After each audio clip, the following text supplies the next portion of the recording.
Hello, my friends. What a strange night it is. I can't bring myself to think of a story. Well, I can, but the truth is I felt an overwhelming urge to not tell you a story. I'm not sure why. Perhaps because there is a full moon in eclipse tonight. Perhaps because it is a time of great change, growth, and perhaps even, oh, dare I say it, chaos. Yes, I would like to let go of the illusion of control. I would like to let go of guilt when it comes to my own joy. I would like to embrace belief in myself and in others. For that reason, I hope you won't mind going with me on a little journey tonight. A little storyless journey.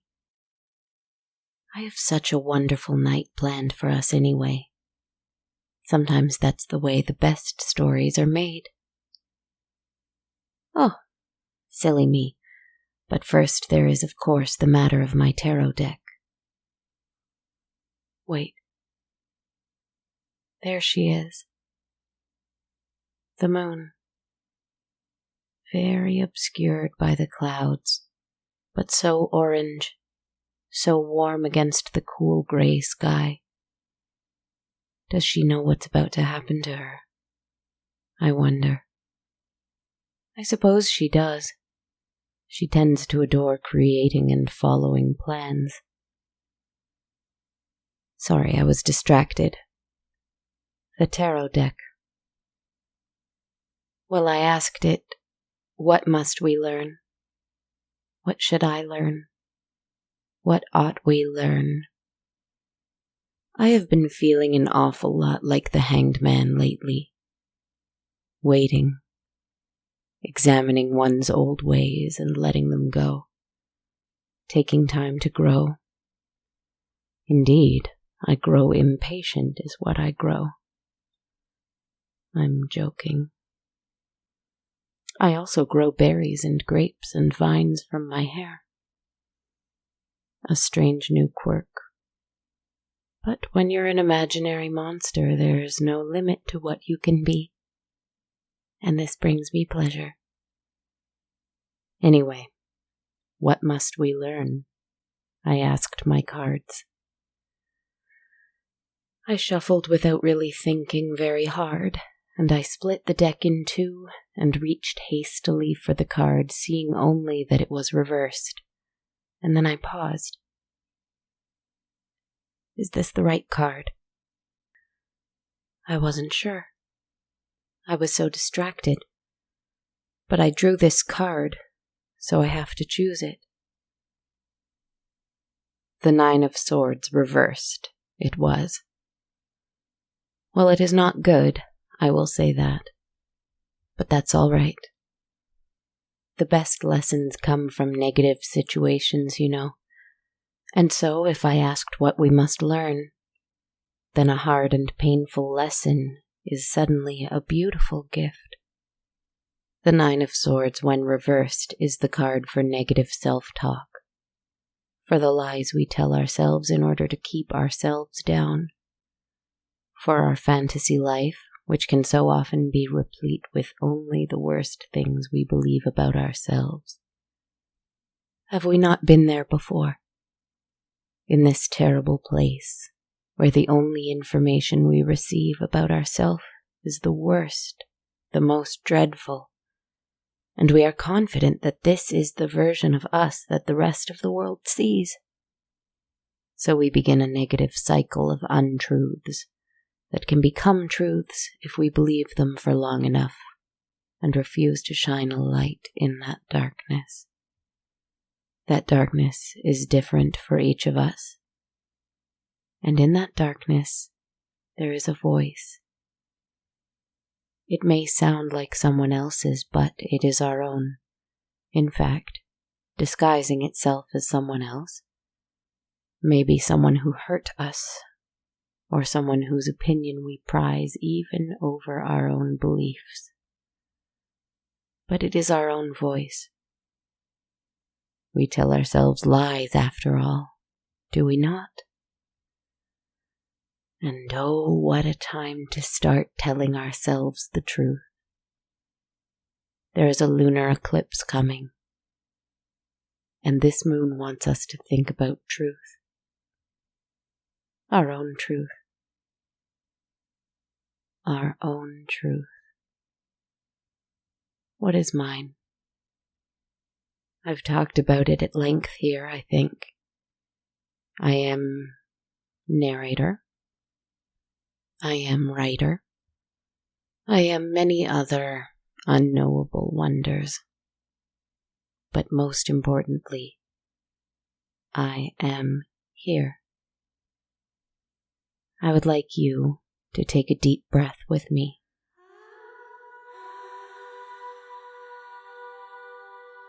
Again.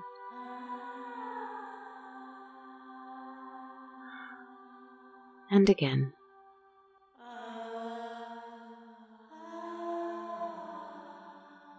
Good. We're going to go on a little trip together. If you can, keep your eyes closed. If you cannot, don't worry. Just do your best to see with your eyes open anyway. Sometimes it's hard to see when our eyes are open, that's all. Now, breathe again.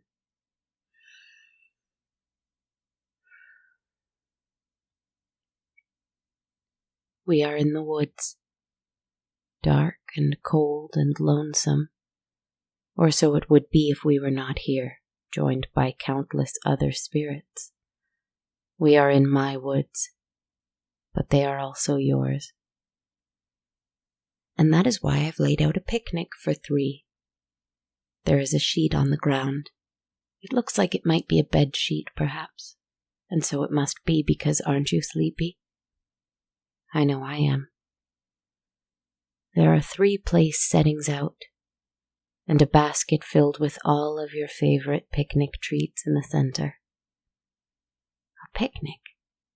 In the middle of the night? Correction. A picnic very, very early in the morning. A picnic so that we can keep the moon company tonight. Listen. You accepted my invitation and came here, so I'm sure you must have expected something like this, right? Have a seat. There. How have you been? What a beautiful night it is. Warm and sweet the air, bright and crisp the stars, strong and chaotic the breeze. A beautiful night. No matter how many times we must adjust our picnic to make sure that it doesn't blow away. It is part of the fun. You and I get to laugh at the wind. And if there is an action that better sums up a human's hubris than laughing at the wind, well, then I have yet to witness it. Never mind about the 3rd place setting. They'll be here shortly, I'm sure. Ah, she's up above even higher now. And even warmer, round and hovering there, and it makes me sad that I don't have wings anymore, and I can't fly up to see her better. But I think she doesn't mind. Let's have a toast, and perhaps she might hear the clinking of the glass from all the way up there. Never mind that the clinking of glass brought the sound of howling wolves and cooing vultures instead. I have a question for you. What do you think I see right now? We're spending a lovely evening as friends, having a picnic. How delightful. Never mind that there's a lonesome ghost who sometimes comes right up behind you, but then runs away when you're close to turning around. She's shy.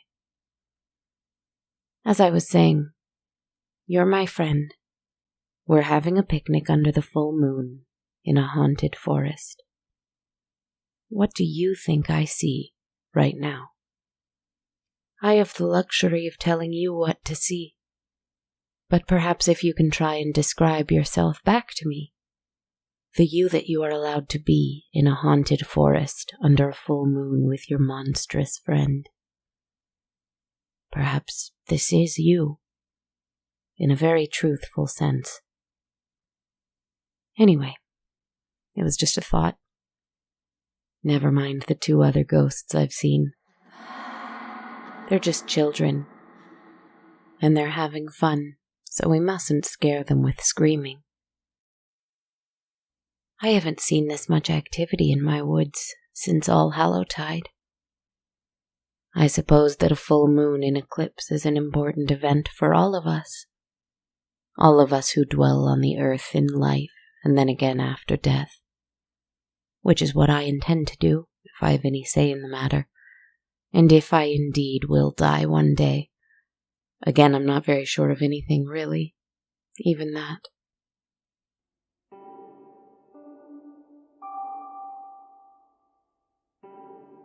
Truth.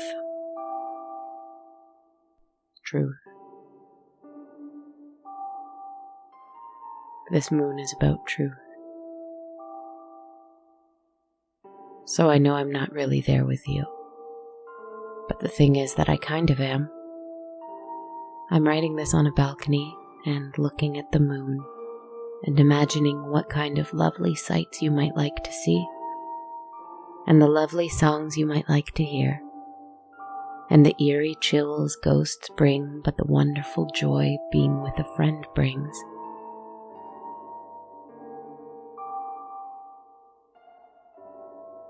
This is why I cannot tell a story, because I would rather do this tonight. Just tonight. I hope you don't mind indulging me. Let's sit still and watch the moon for a bit, my friend. Maybe a little silence is the best truth there is.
Only then do you realize that it has been a very, very long time since we began our little picnic, and the 3rd guest still hasn't arrived.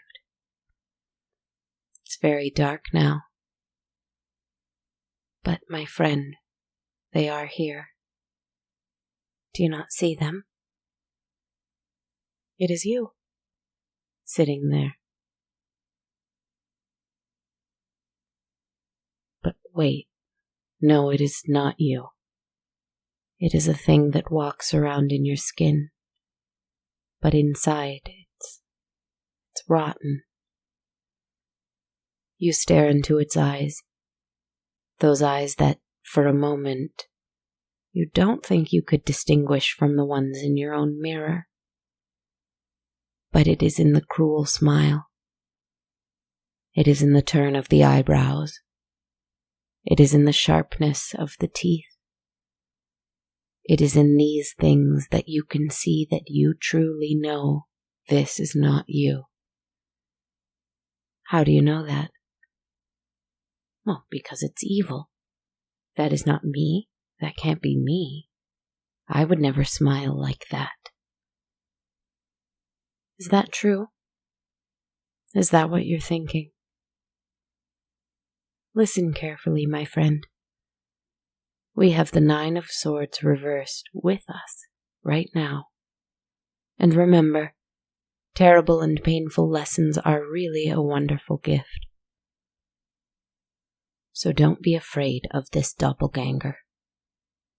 You might not be in charge, but neither are they. You know in your heart you've met this thing before.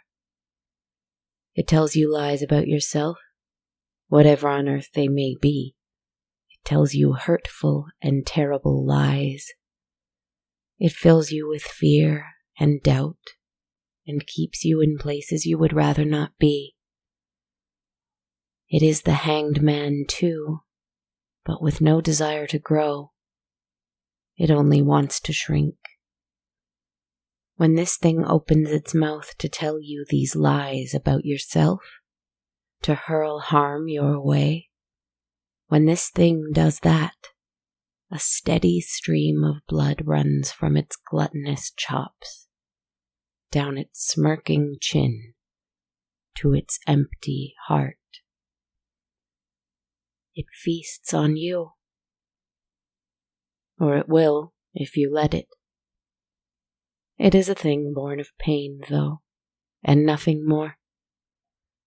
Born from you, and maybe someone else too, but mostly you.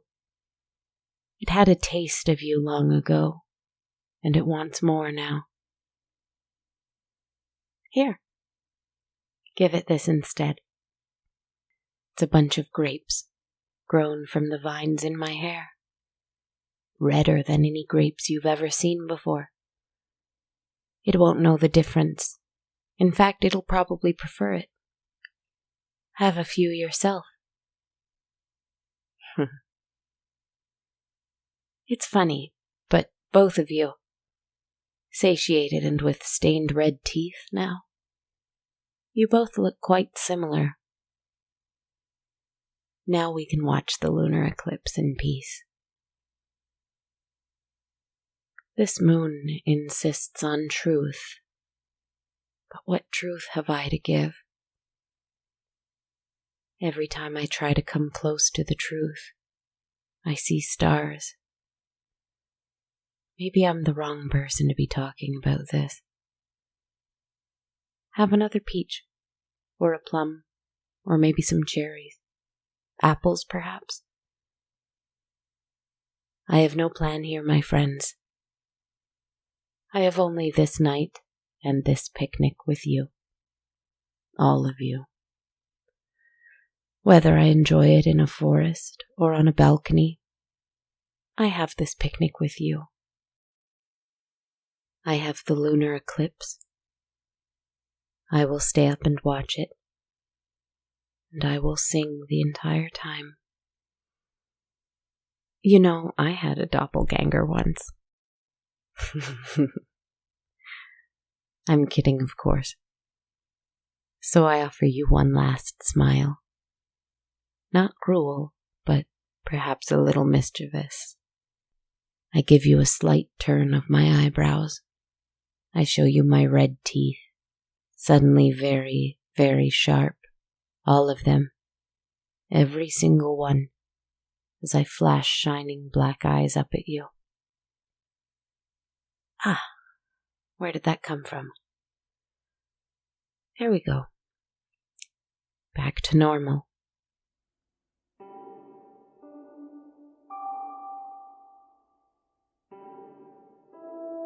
There is a witch on a balcony. I see her now. She keeps trying to look in on us.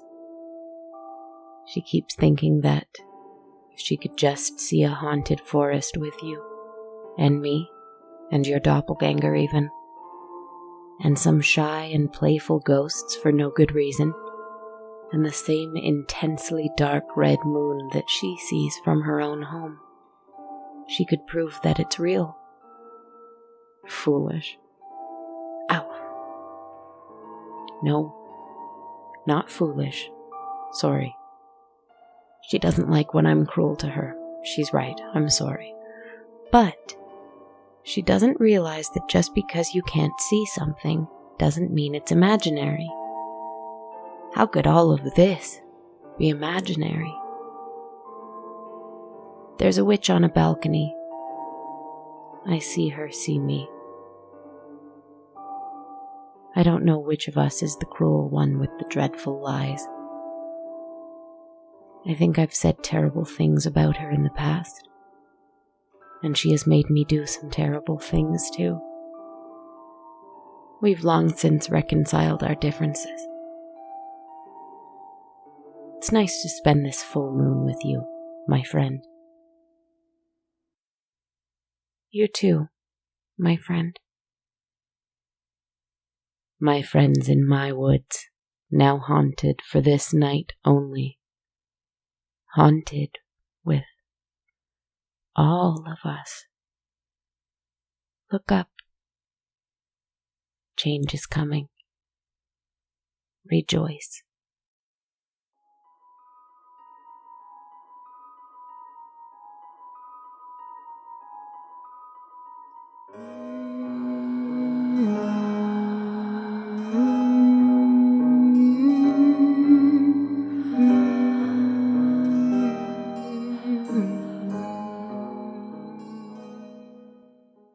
Hello everybody, and thank you so much for celebrating this full moon lunar eclipse tonight.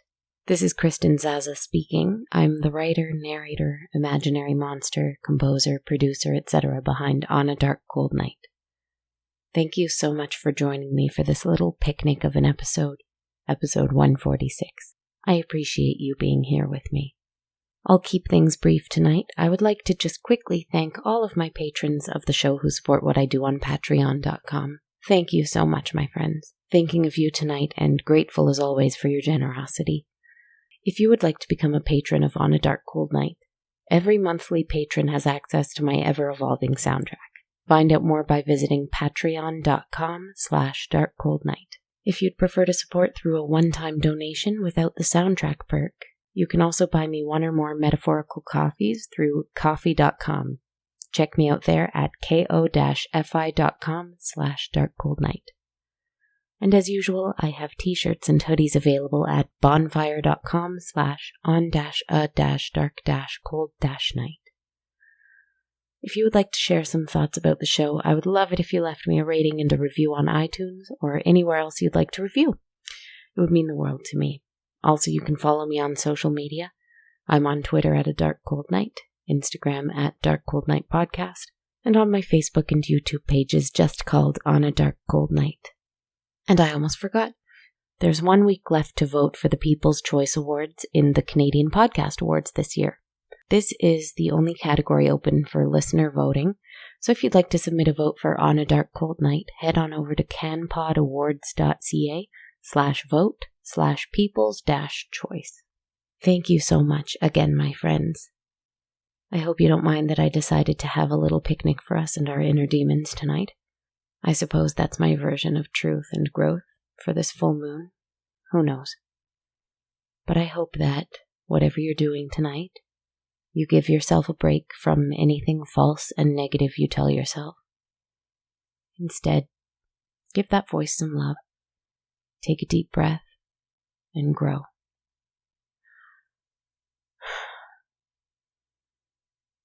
Good night, dear friends. Take care.